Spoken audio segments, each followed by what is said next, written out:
Welcome to Ollie Resto. In this episode, we're going to cut the chase. We're going to show you the before and after video of what I'm going to do today. The question is, what am I going to do today? I'm going to show you right now.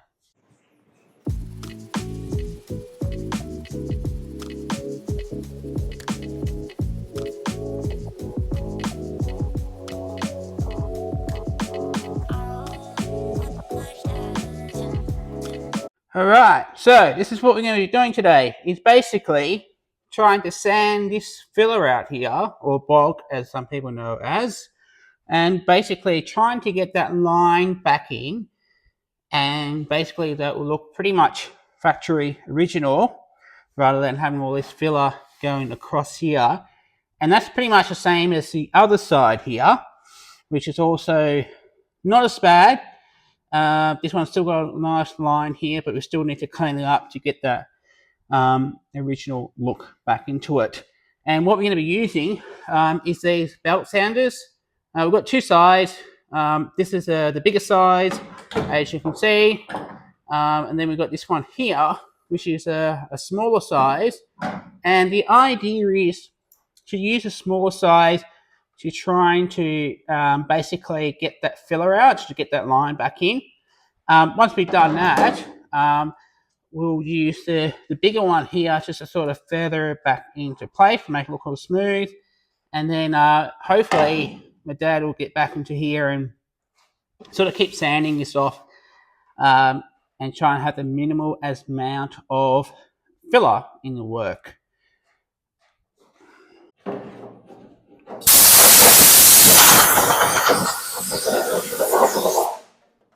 Alright, so I just finished up blowing off inside the engine bay. So basically what I've done is I've done two parts in doing the chassis. And what I've done is basically I've used the bigger belt sounder to get most of the filler out. And then what I did, once I got the bulk of it out, I kind of went deeper into the grooves between the chassis and the skirts, and just use a smaller belt sounder. The other thing too is you can get different sandpapers for these things. This is more of a Scotch-Brite sandpaper. It's not going to dig in too much, not going to damage the metal. Whereas I'll show you the more coarser sandpaper. So if you use these ones here, I think these are about 40 grits or something like that. They will cut in quite rapidly and aggressive. So be mindful when you're using the sandpaper. Use the correct sandpaper to do the job as well.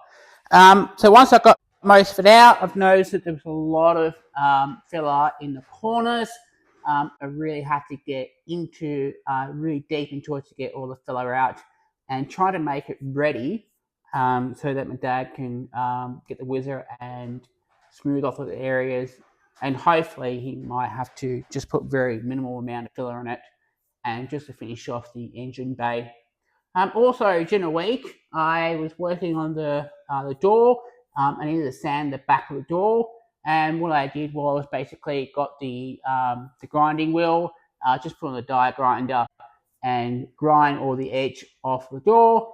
Now, that was the hardest part, trying to get that paint, because where they join the skin of the door to the back frame, they usually sometimes put like a bit of like a seam sealer, and so that you really need to get that out to make sure it's nice and clean in that gap.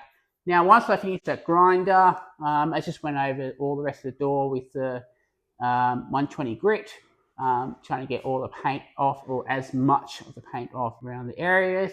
I did have to use the belt sanders to get into the door hinges to get all the basically paint and dirt and whatnot off the door hinges. Now, there was a bit of rust in it.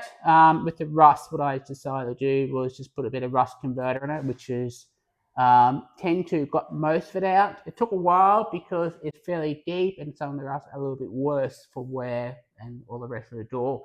But overall, it turned out really well. Really happy with what the back of the door looks like. Then I just gave a bit of quick sand all over the 180, and then my dad will come back and double check on it and make sure it's all good and do what he needs to do all around the door. The one thing that we notice about the door, usually, when we first got the car, we just kind of had a quick look and look at the structure of it and make sure it's all good. But we've never really looked into the small areas. And what we noticed is that on top of the door, on the inside of the door, there's holes.